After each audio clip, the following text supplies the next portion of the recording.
E versus E.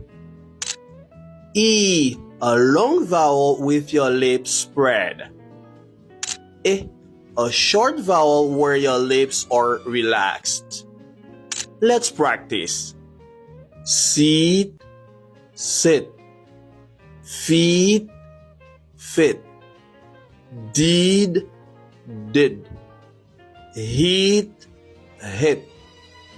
Is. Now, let's have a little quiz. Konya an nou fon ti test.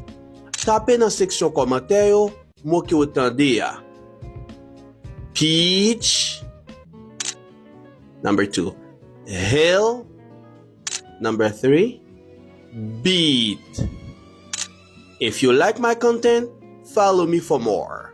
Et mettez ti vidéo sa nan favori ou pou ka toujou gen. Pa bliye, partager pour ça autant de fois qu'on capable.